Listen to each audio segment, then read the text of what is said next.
అద్దాలు, పైన అద్దాలు, పక్కన తలుపులు అన్ని పగలగొట్టుకుని లోపలికి రావాలని చూసారు. లోపల కేవలం ఆడవారు మాత్రమే ఉన్నాం. నేను, మా మదరు, మా సిస్టరు, మా పిల్లల్ని పెట్టుకుని మేము ఉన్నాం. హోమ్ మినిస్టర్ అనిత గారిని కూడా నేను సూటిగా ప్రశ్నిస్తున్నాను, దీన్ని మీరు సమర్థిస్తారా? మీరు ఆడవారి మర్యాద దెబ్బతిందనే ప్రాసెస్ లో మీరు దాడి చేస్తూ మీరు అటాక్ చేసింది ఆడవాళ్ళ మీదనే. ఇది ఏ రకంగా సమంజసం? ఇది ఏ రకంగా న్యాయం? నేను ఇదే సందర్భంలో పవన్ కళ్యాణ్ గారిని కూడా అడగాలనుకుంటున్నాను. కాపు సామాజిక వర్గంలో నేను పుట్టినందుకు చాలా గర్వపడుతున్నాను.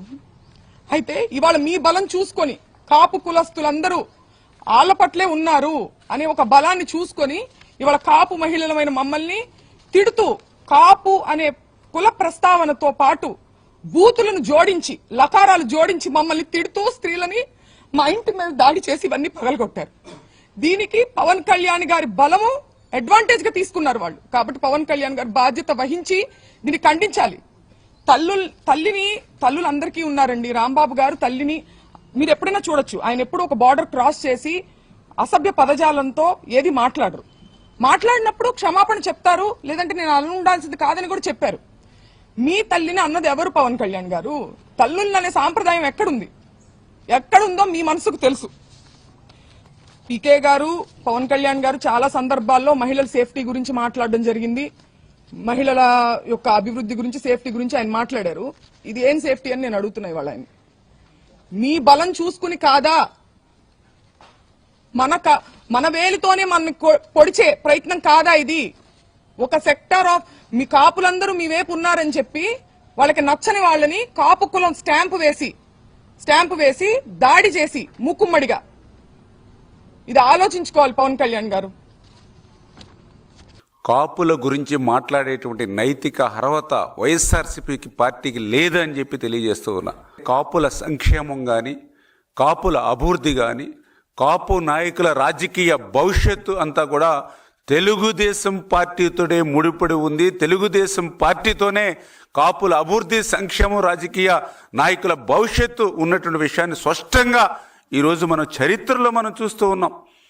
ఎందుకంటే ఆంధ్రప్రదేశ్ చరిత్రలో మొదటిసారిగా ఒక బలిజ బిడ్డ రత్న సభాపతి గారిని ఒక ఉప సభాపతిగా ఇవ్వడం కానీ, ఒక పసుపులేటి బ్రహ్మయ్య గారు కానీ, రామచంద్రయ్య గారు కానీ, ఒక పాలకొండ రాయుడు గారు కానీ, ఇలా ఎంతోమందికి రాజకీయంగా ఉన్నత భవిష్యత్తు కల్పించడమే కాదు, ఆదికేశవుల నాయుడు గారు, చదలవాడ కృష్ణమూర్తి గారు, అత్యున్నతమైనటువంటి తిరుమల తిరుపతి వెంకటేశ్వర స్వామి చైర్మన్గా ఇచ్చినటువంటి ఘనత కూడా తెలుగుదేశం పార్టీది.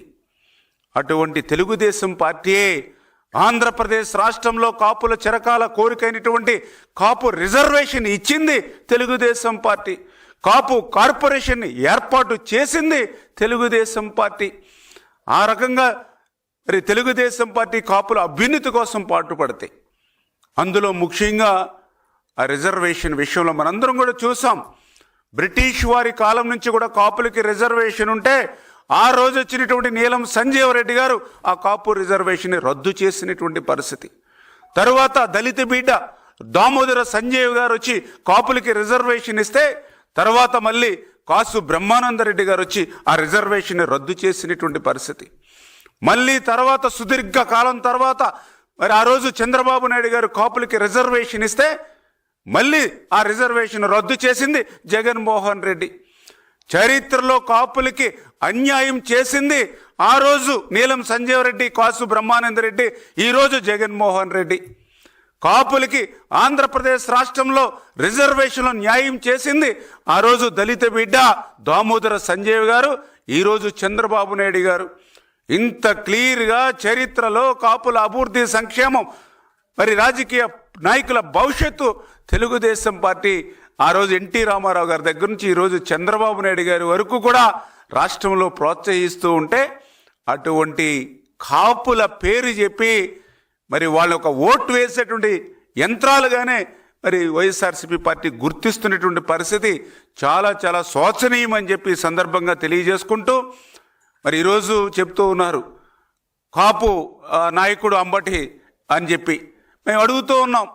మరి ఆ రోజు కాపుల చిరకాల కోరికైనటువంటి కాపు రిజర్వేషన్ని అర్ధాంతరంగా ఒక జీవో ఇచ్చి ఆ రోజు జగన్మోహన్ రెడ్డి రద్దు చేస్తున్నప్పుడు ఈ అంబటి రాంబాబు గారి యొక్క నోరు ఎందుకు పెగలలేదు, ఎందుకు జగన్మోహన్ రెడ్డి గారిని మా రిజర్వేషన్లు రద్దు చేస్తున్నారని చెప్పి ఎందుకు ఆ రోజు ప్రశ్నించలేనిటువంటి పరిస్థితి.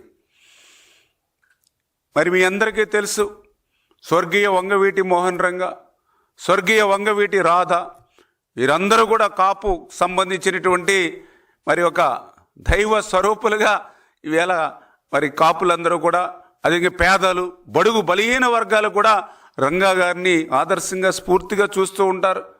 అటువంటి వంగవీటి మోహన్ రంగా ఒక రౌడీ అని గౌతమ్ రెడ్డి ఆ రోజు సంబోధించి, అటువంటి వంగవీటి మోహన్ రంగా రౌడీగా ఉన్నప్పుడు అతన్ని చంపితే తప్పేంటన్నటువంటి గౌతమ్ రెడ్డికి ఆ మాట అన్న 6 నెలలకే ఫైబర్ గిడ్ చైర్మన్, రాష్ట్ర చైర్మన్ ఇచ్చి మరి సత్కరించి నీ జగన్మోహన్ రెడ్డి చేసినప్పుడు ఎందుకు ఈ అంబటి రాంబాబుకి నోరు పెగలలేదని అడుగుతూ ఉన్నాం. మరి ఇంత సాక్షాత్తు మనందరం కూడా ఒక నాయకుడిగా కొలిచేటువంటి వంగవీటి మోహన్ రంగా గారిని ఉద్దేశించే ఒక రౌడీ ఆయన చంపితే తప్పేంటని ప్రశ్నించినటువంటి గౌతమ్ రెడ్డికి ఫైబర్ గిడ్డి చైర్మన్ రాష్ట్ర పదవి ఇచ్చి మరి జగన్మోహన్ రెడ్డి గౌరవించాడని అంటే ఈవేళ కాపుల పట్ల, మరి కాపు సమాజం పట్ల జగన్మోహన్ రెడ్డికి ఉన్నటువంటి ఆ యొక్క మరి దగా మోసం, ఆ యొక్క సంక్షేమ అభివృద్ధితో పాటుగా కక్ష కూడా ఏ విధంగా ఉందనేది మనందరికీ కూడా అర్థమవుతున్నటువంటి పరిస్థితి అని చెప్పి తెలియజేసుకుంటూ, మరి ఈ రకంగా మరి కులాల మధ్య చిచ్చు పెట్టేటువంటి విధంగా, కులాల్ని రెచ్చగొట్టేటువంటి విధంగా ఈరోజు వైఎస్ఆర్సీపీ ఏదైతే కార్డులు ఉపయోగిస్తూ ఉందో ఆలోచన చేయాలి ఈరోజు అందరూ కూడా.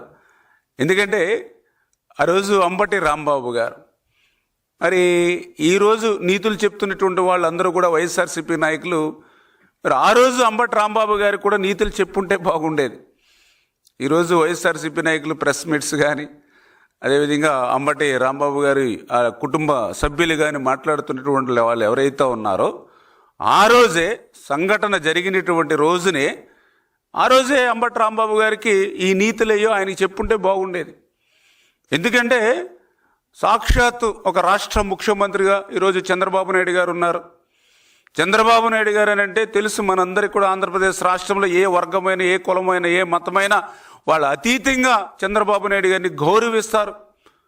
అటువంటి చంద్రబాబు నాయుడు గారిని ఉద్దేశించి మాట్లాడితే కొంతలో కొంతైనా కొంత క్షమించగలిగేటువంటి పరిస్థితి ఉంటుందేమో కానీ, చంద్రబాబు నాయుడు గారి యొక్క తల్లిదండ్రులను ఉద్దేశించి మాట్లాడేటువంటి తీరు ఎంత దుర్మార్గంగా ఆయన మాట్లాడాడో వారందరూ కూడా మనం చూసాం.